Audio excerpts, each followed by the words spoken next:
안녕하세요. 크리스탈입니다. 이번에 함께 하실 작품은 김유정의 소낙비입니다.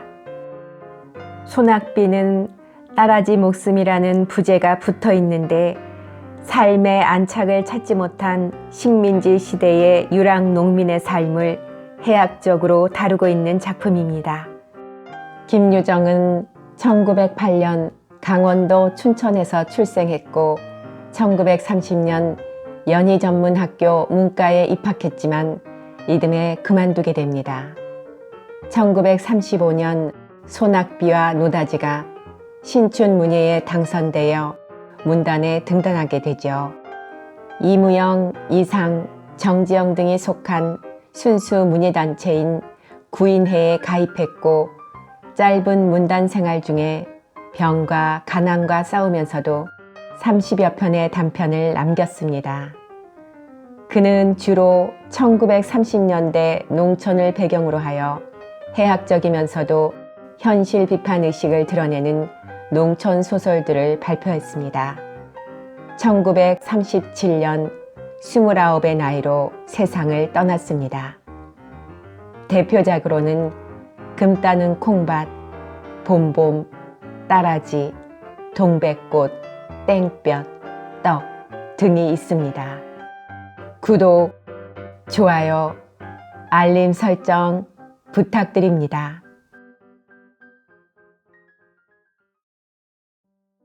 음산한 검은 구름이 하늘에 뭉게뭉게 모여드는 것이 금시라도 비 한 줄기 할 듯 하면서도 여전히 짓궂은 햇발은 겹겹 산속에 묻힌 외진 마을을 통째로 자실 듯이 달구고 있었다. 이따금 생각나는 듯 삶에 들린 바람은 논밭간의 나무들을 뒤흔들며 미쳐 날뛰었다. 매 밖으로 농군들을 멀리 품앗이로 내보낸 안말의 공기는 쓸쓸하였다. 다만 맷맷한 미루나무 숲에서 거칠어가는 농촌을 읊는 듯 매미의 애끓는 노래 매움 매움. 춘호는 자기 집 올봄에 5원을 주고 사서 들은 묵삭은 오막살이 집 방 문턱에 걸터 앉아서 바른 주먹으로 턱을 괴고는 봉당에서 저녁으로 때울 감자를 씻고 있는 아내를 묵묵히 노려보고 있었다. 그는 사나흘 밤이나 눈을 안 붙이고 성화를 하는 바람에 농사에 골이 삭은 그의 얼굴은 더욱 해쓱하였다. 아내에게 다시 한번 졸라보았다. 그러나 위협하는 어조로 이봐, 그래 어떻게 돈 2원만 안 해줄 테요? 아내는 역시 대답이 없었다. 갓 잡아온 새댁 모양으로 씻는 감자나 씻을 뿐 잠자코 있었다. 되나 안 되나 좌우간 이렇다 말이 없으니 춘호는 우라가 터져 죽을 지경이었다.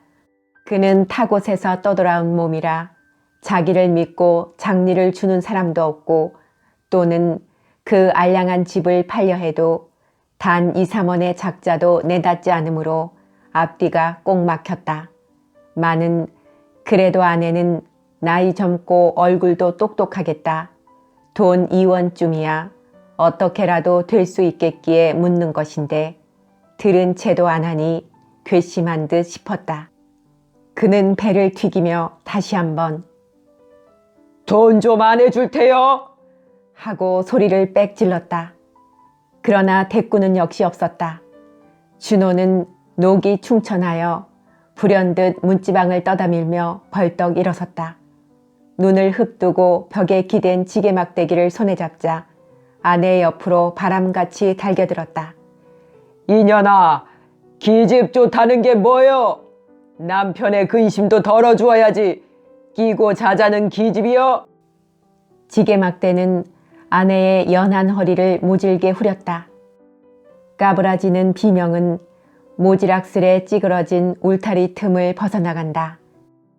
잼쳐 지게막대는 앉은 채 고꾸라진 아내의 발 뒤축을 얼러 볼기를 내려갈겼다.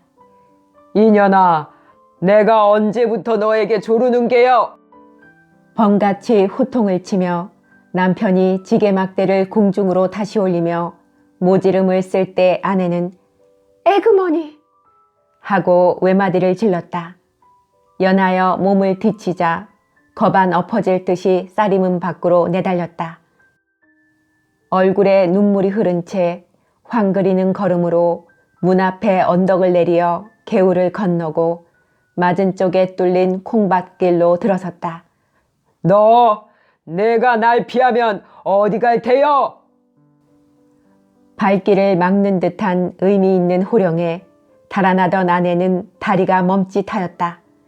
그는 고개를 돌려 쌀이문 안에 아직도 지게막대를 들고 섰는 남편을 바라보았다.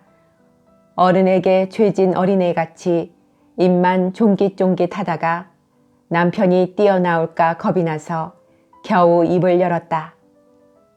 쇠돌 엄마 집에 좀 다녀올게요. 쭈뼛쭈뼛 변명을 하고는 가던 길을 다시 휑하게 내걸었다. 아내라고 요새 이 돈 이원이 금시로 필요함을 모르는 바도 아니었다. 많은 그의 자격으로나 노동으로나 돈 이원이란 감히 땅띵도 못해볼 형편이었다. 버리래야 하잘것없는 것. 아침에 일어나기가 무섭게 남에게 뒤질까 영산에 올라 산으로 빼는 것이다. 조그만 종다래끼를 허리에 달고 거한 산중에 드문드문 박혀있는 도라지 더덕을 찾아가는 일이었다. 깊은 산속으로 우중충한 돌 틈바기로 잔약한 몸으로 맨발에 집신짝을 끌며 가파른 산등을 타고 돌려면 젖먹던 힘까지 녹아내리는 듯 진땀이 머리로부터 발끝까지 흘러내린다. 아랫도리를 단 외겹으로 두른 낡은 치맛자락은 다리로 허리로 척척 엉기어 걸음을 방해하였다. 땀에 부른 종아리는 거친 숲에 긁혀매어 그 쓰라림이 말이 아니다. 게다 무거운 흙내는 숨이 탁탁 막히도록 가슴을 찌른다. 그러나 삶의 발버둥 치는 순진한 그의 머리는 아무 불평도 일지 않았다. 가물의 콩나기로 어쩌다 도라지 순이라도 어지러운 숲속에 하나둘 뾰족이 뻗어오른 것을 보면 그는 그래도 기쁨에 넘치는 미소를 띄었다. 때로는 바위도 기어올랐다. 정이 못 기어오를 그런 험한 곳이면 직덩굴에 메어 달리기도 하는 것이었다. 떼국에 절은 무명 적삼은 벗어서 허리춤에다 꾹 찌르고는 호랑이 숲이라 이름난 강원도 산골에 메어 달려 길을 쓰고 허비적거린다. 골바람은 지날 적마다 알몸을 두른 치맛자락을 공중으로 날린다. 그제마다 검붉은 볼기짝을 사양없이 내보이는 칡덩굴이 그를 본다면 배를 움켜쥐어도 다 못 볼 것이다. 많은 다행히 그윽한 산골이라 그 꼴을 비웃는 놈은 뻐꾸기 뿐이었다. 이리하여 해동갑으로 해가를 하고 나면 개어 모은 도라지 더덕은 얼러 사발 가웃 혹은 두어 사발 남짓하게 되는 것이다. 그러면 동리로 내려와 주막거리에 가서 그걸 내주고 보리쌀과 사발 바꿈을 하였다. 그러나 요즘엔 그나마도 철이 겨워 소출이 없다. 그 대신 남의 보리방아를 온종일 찧어주고 보리밥 그릇이나 얻어다가는 집으로 돌아와 농토를 못 얻어 뻔뻔히 노는 남편과 같이 나누는 것이 그날 하루하루의 생활이었다. 그러고 보니 돈 2원커녕 당장 목을 딴 데도 피도 나올지가 의문이었다. 만약 돈 2원을 돌린다면 아는 집에서 보리라도 꾸어 파는 수밖에는 다른 도리가 없다. 그리고 온 동리의 아낙네들이 치맛바람에 팔자 고쳤다고 쑥덕거리며 은근히 시세우는 새돌엄마가 아니고는 노는 벌이를 가진 사람이 없다. 그런데 도둑이 제발 저리다고 그는 자기 꼴 주제에 재물에 눌려서 호사스러운 새돌엄마에게는 죽어도 가고 싶지 않았다. 새돌엄마도 처음에는 자기네와 같이 천한 농부의 계집이련만 어쩌다 하늘이 도와 동리의 부자 양반 이주사와 은근히 배가 맞은 뒤로는 얼굴도 모양내고 오치장도 하고 밥 걱정도 안 하고 하여 아주 금방석에 뒹구는 팔자가 되었다. 그리고 새돌 아버지도 이게 웬 땡이냔 듯이 아내를 내어놓은 채 눈을 살짝 감아버리고 이 주사에게서 나는 옷이나 입고 주는 쌀이나 먹고 연년이 신통치 못한 자기 농사에는 한 손을 떼고는 희자를 뽑는 것이 아닌가. 사실 말인즉 춘호처가 쇠돌 엄마에게 죽어도 아니 가려는 그 속 까닭은 정작 여기에 있었다. 바로 지난 늦은 봄 달이 뚫어지게 밝은 어느 밤이었다. 춘호가 보름 개출을 보러 산모퉁이로 나간 것이 이슥하여도 돌아오지 않으므로 집에서 기다리던 아내가 이젠 자고 오려나 생각하고는 막 드러누워 잠이 들려니까 웬 난데없는 황소 같은 놈이 뛰어들었다. 허둥지둥 춘호처를 마구 깔다가 놀라서 으악 소리를 치는 바람에 그냥 달아난 일이 있었다. 어수룩한 시골 일이라 별반 풍설도 아니 나고 쓱싹 되었으나 며칠이 지난 뒤에야 그것이 동리의 부자 이주사의 소행임을 비로소 눈치채었다. 그런 까닭으로 해서 춘호처는 쇠돌 엄마와 직접 관계는 없단데도 그를 대하면 공연스레 얼굴이 뜨뜻하여지고 몹시 어색하였다. 죄나 진 듯이. 그리고 더욱이 쇠돌 엄마가 세댁, 나는 속옷이 3개구 버선이 내버리구 행 하며 아주 좋다고 핸들대는 그 꼴을 보면 혹시 자기에게 한 점을 두고서 비양거리는 거나 아닌가 하는 욕생각으로 무안해서 고개를 못 들었다. 한편으로는 자기도 좀만 잘했다면 지금쯤은 쇠돌 엄마처럼 호강할 수 있었을 그런 갸륵한 기회를 깝살려버린 자기 행동에 대한 후회와 애탄으로 말미암아 마음을 괴롭히는 그 쓰라림도 적지 않았다.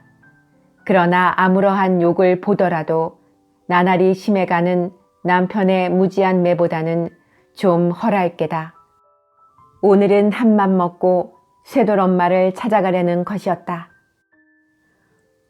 춘호처는 이번 걸음이 헛발이나 안 칠까 하는 일념으로 심화를 하며 수양버들이 쭉 느려박힌 눈두렁길로 들어섰다. 그는 시골 안악내로는 용모가 매우 반반하였다. 좀 야윈 듯한 몸매는 호리호리한 것이 소위 동리의 문자대로 외입게나 하염직한 얼굴이었으되 추레한 의복이며 퀴퀴한 냄새는 거지를 볼지른다. 그는 왼손 바른손으로 격금내기로 치맛길을 여며가며 속살이 빠질까 조심조심 걸었다.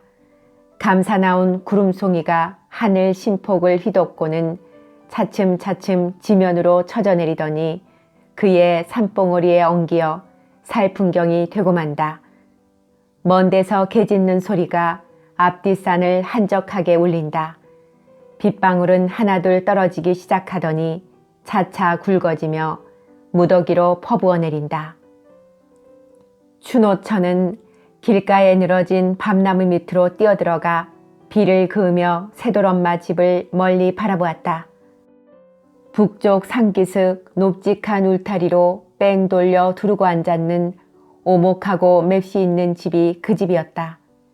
그런데 쌀이 문이 꼭 닫힌 걸 보면 아마 쇠돌 엄마가 농군청에 저녁 제놀이를 나르러 가서 아직 돌아오지 않은 모양이었다. 그는 쇠돌 엄마가 돌아오기를 지켜보며 우두커니 서서 기다리고 있었다. 나뭇잎에서 빗방울은 뚝뚝 떨어지며 그의 뺨을 흘러 젖가슴으로 스며든다. 바람은 지날 적마다 냉기와 함께 굵은 빗발을 몸에 들이친다. 비에 쪼르륵 젖은 치마가 몸에 찰싹 감기어 허리로 궁둥이로 다리로 살의 윤곽이 그대로 비쳐올랐다. 무던히 기다렸으나 쇠돌 엄마는 오지 않았다. 하도 진력이 나서 하품을 하여가며 정신없이 서 있노라니 왼편 언덕에서 사람 오는 발자국 소리가 들린다. 그는 고개를 돌려보았다. 그러나 날쌔게 나무 틈으로 몸을 숨겼다. 동이배를 가진 이주사가 지우산을 받쳐 쓰고는 쇠돌이네 집을 향하여 엉덩이를 껍죽거리며 내려가는 길이었다. 비록 키는 작달막 하나, 숫 좋은 수염이라든지 온 동리를 털어야 단 하나뿐인 탕건이든지 썩 풍채 좋은 50 전후의 양반이다.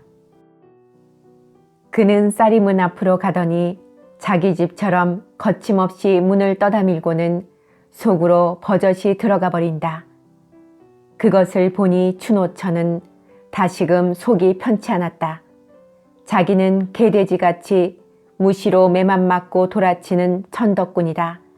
안팎으로 격기염 받으며 간들거리는 새돌엄마와 사람된 치수가 두드러지게 다름을 그는 알 수 있었다.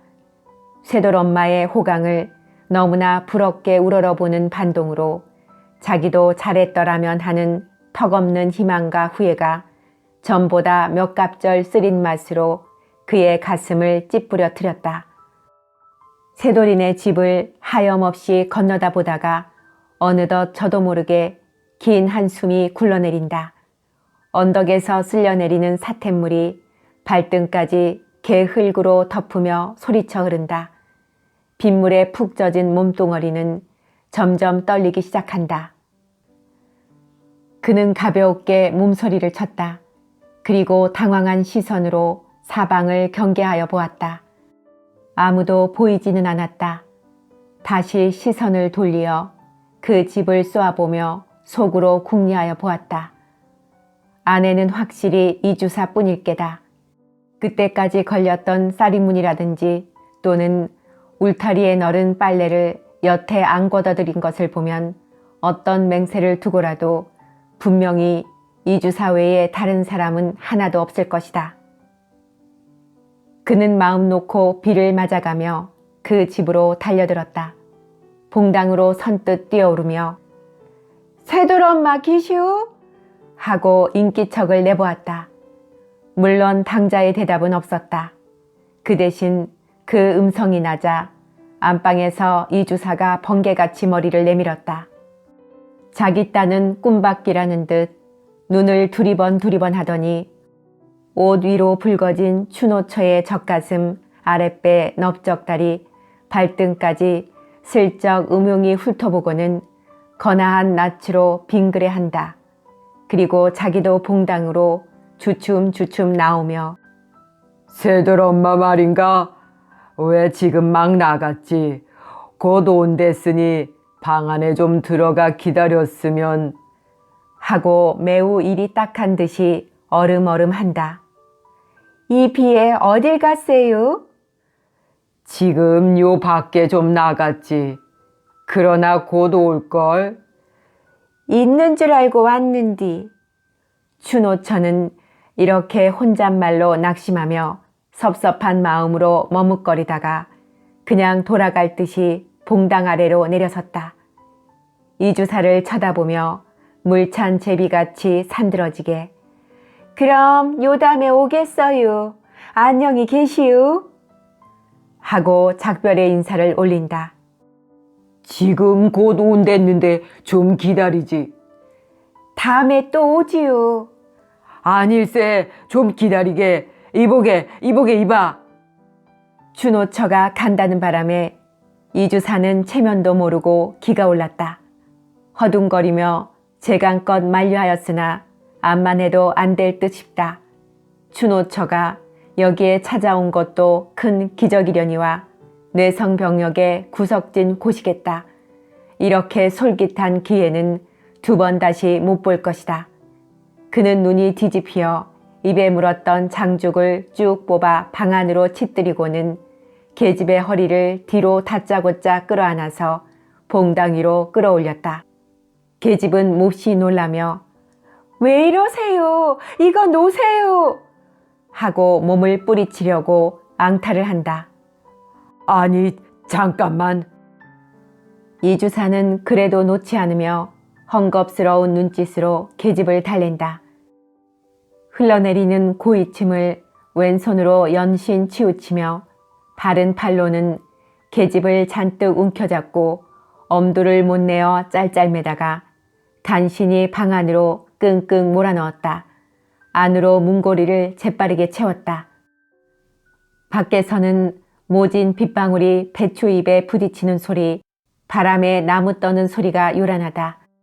가끔 양철통을 내리골리는 듯 거푸진 천둥 소리가 방고래를 울리며 날은 점점 침침하여 갔다. 얼마쯤 지난 뒤였다. 이만하면 길이 들었으려니 안심하고 이주사는 날숨을 후 하고 돌린다. 실없이 고마운 빚 때문에 다락도 못 치고 앙살도 못 피우고 무릎 앞에 고분고분 늘어져 있는 계집을 대견히 바라보며 빙긋이 얼려보았다. 계집은 온몸에 진땀이 쭉 흐르는 것이 꽤 더운 모양이다. 벽에 걸린 쇠돌엄마의 적삼을 꺼내어 계집의 몸을 말쑥하게 훑닦기 시작한다. 발끝서부터 얼굴까지. 너 19이지? 하고 이주사는 취한 얼굴로 얼간히 물어보았다. 니에? 하고 매떨어진 대답. 계집은 이주사 손에 눌리어 일어나도 못하고 죽은 듯이 가만히 누워있다. 이주사는 계집의 몸을 다 씻고 나서 한숨을 내뿜으며 담배 한 대를 턱 피워 물었다. 그래, 요새도 서방에게 주리경을 치느냐?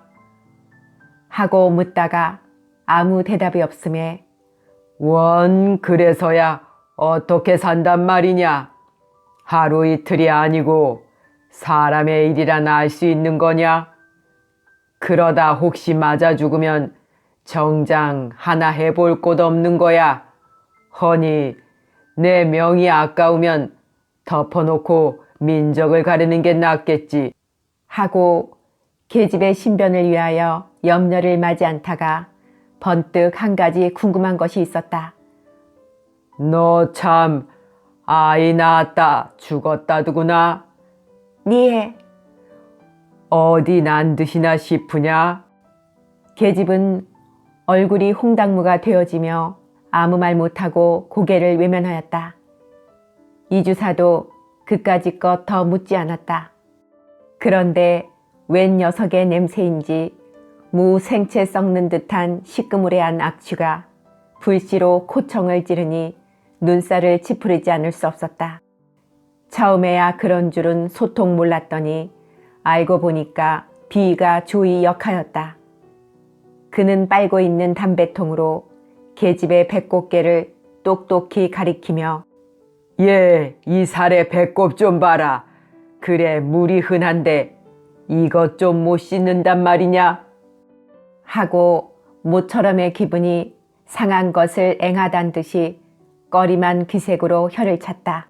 하지만 계집이 참다 이내 무안에 못 이겨 일어나 치마를 입으려고 하니 그는 역정을 벌컥 내었다.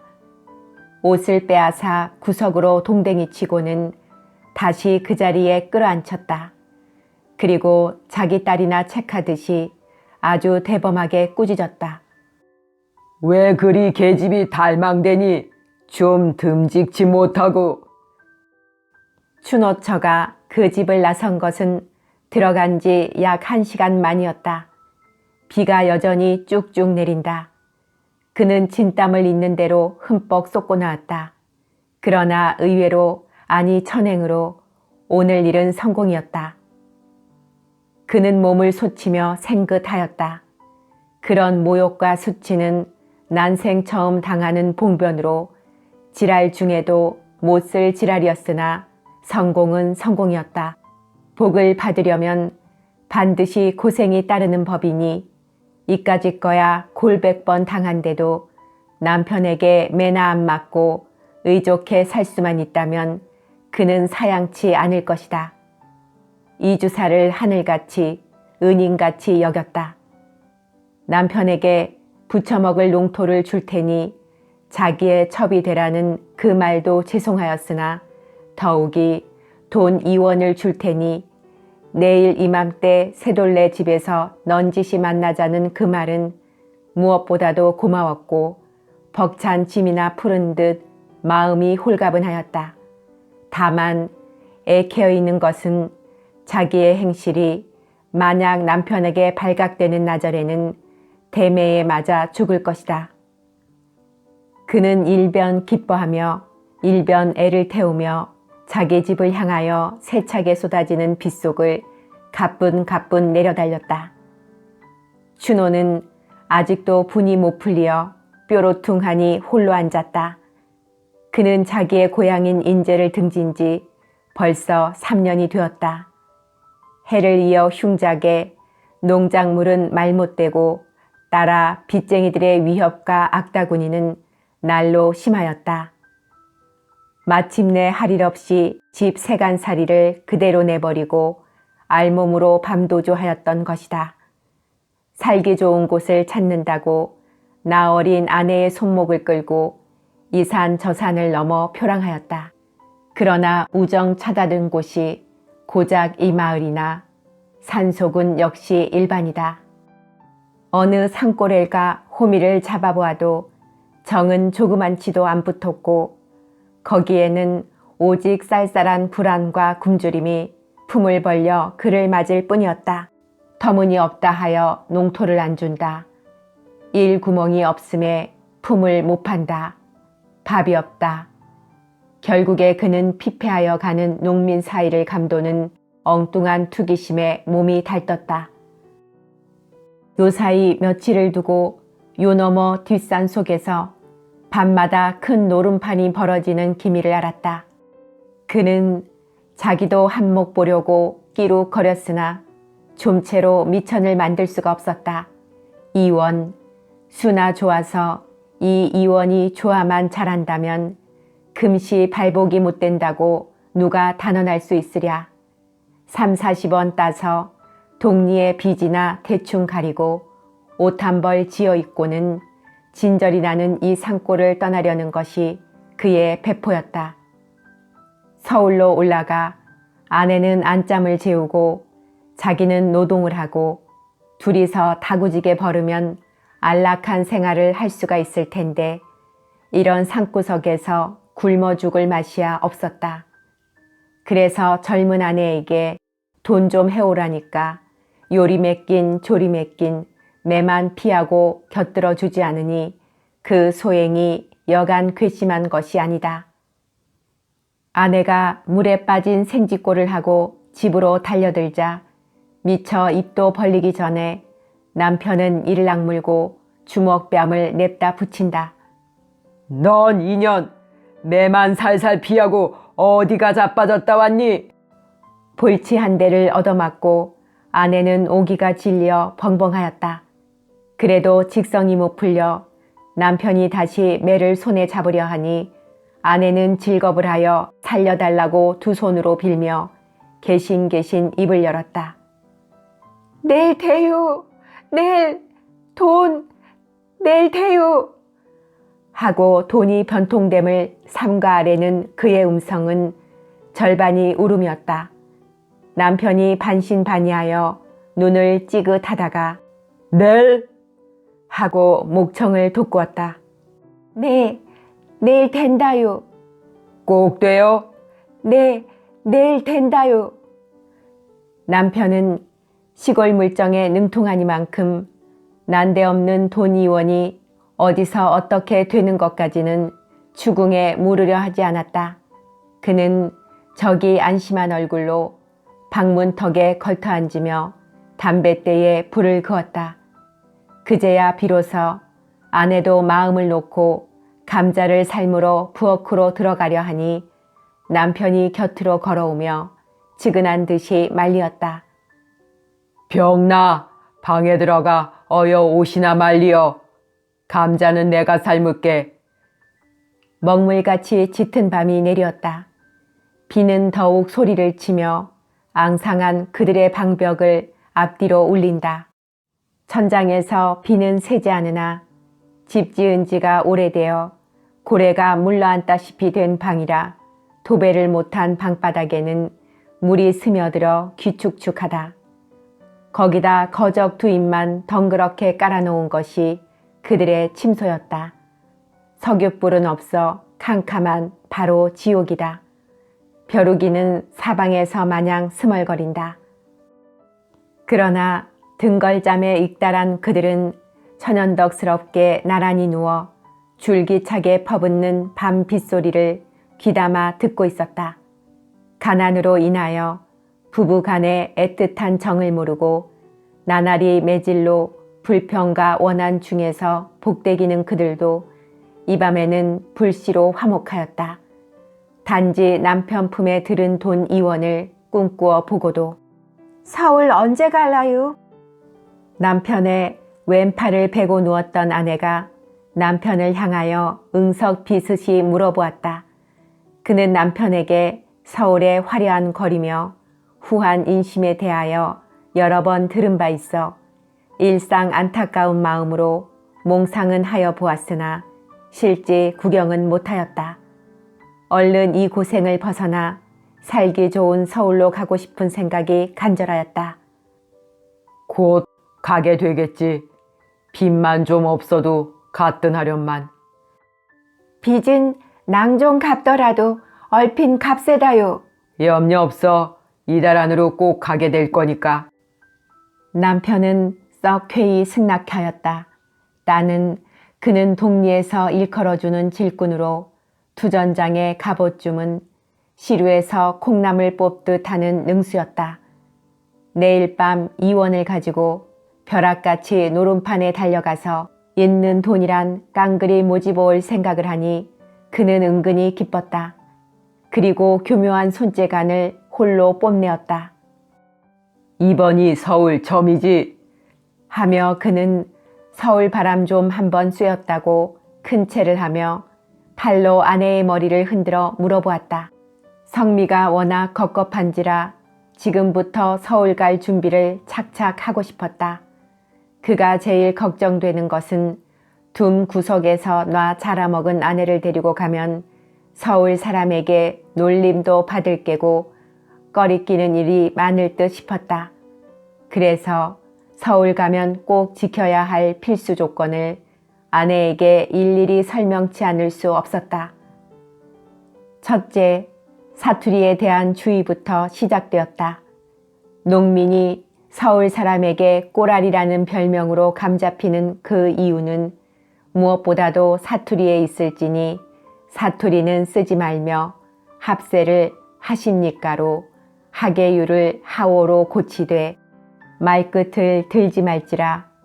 또 거리에서 어릿어릿하는 것은 내가 시골뜨기요 하는 얼뜬 지신이 갈 길은 제게 가고 볼루는 또릿또릿이 볼지라 하는 것들이었다.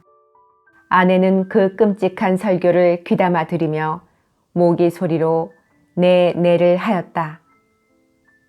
남편은 2시간가량을 셀 틈 없이 꼼꼼하게 주의를 다져놓고는 서울의 풍습이며 생활 방침 등을 자기의 의견대로 그럴싸하게 이야기하며 오다가 말끝이 어느덧 화장술에 이르게 되었다. 시골 여자가 서울에 가서 안짬을 잘 자주면 몇 해 후에는 집까지 얻어갖는 수가 있는데 거기에는 얼굴이 예뻐야 한다는 소문을 일찍 들은 바 있어 하는 소리였다. 그래서 날마다 기름도 바르고 분도 바르고 버선도 신고 해서 쉰 마음에 썩 들어야. 한참 신바람이 올라 주워 삼기다가 옆에서 새근새근 소리가 들리므로 고개를 돌려보니 아내는 이미 고라져 잠이 깊었다. 이런 망할 것. 남 말하는데 자빠져 잔담. 남편은 혼자 중얼거리며 바른 팔을 들어 이마 위로 흐트러진 아내의 머리칼을 뒤로 쓰다듬어 넘긴다. 아내, 명색이 남편이며 이날까지 옷 한 벌 변변히 못해 입히고 고생만 시킨 그 죄가 너무나 큰 듯 가슴이 뻐근하였다. 그는 왁살스러운 팔로 아내의 허리를 꼭 껴안아 자기의 앞으로 바트기 끌어당겼다. 밤새도록 줄기차게 내리던 빗소리가 아침에 이르러서야 겨우 그치고 점심때에는 생기로운 벽까지 들었다. 쿨렁쿨렁 눈물 나는 소리는 요란히 들린다. 시내에서 고기 잡는 아이들의 고함이며 농부들의 희희낙낙한 미나리도 기운차게 들린다. 비는 추노의 근심도 씻어간 듯 오늘은 그에게도 즐거운 빛이 보였다. 저녁 재누리 때 되었을걸. 얼른 빚고 가봐. 그는 갈증이 나서 아내를 자꾸 재촉하였다. 아직 멀었어요. 뭘? 아내는 남편의 말대로 벌써부터 머리를 빗고 앉았으나 원체 달포나 안이 가려 헝클어진 머리가 시간이 꽤 걸렸다. 그는 호랑이 같은 남편과 오랜만에 정다운 정을 바꾸어 보니 근래에 볼 수 없는 화색이 얼굴에 떠돌았다. 어느 때에는 매적하게 생글생글 웃어도 보았다.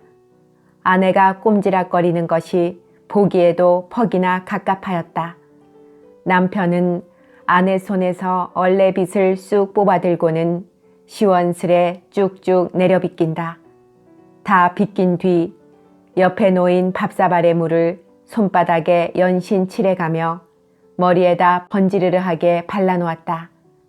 그래 놓고 위서부터 머리칼을 재워가며 맵시 있게 쪽을 딱 찔러주더니 오늘 아침에 한사코 공을 들여 삼아놓았던 집신을 아내의 발에 신기고 주먹으로 자근자근 골을 내주었다. 인제 가봐. 하다가 바로 곧 와. 응? 하고 남편은 그 이원을 고이 받고자 손색 없도록 실패 없도록 아내를 모양내 보냈다.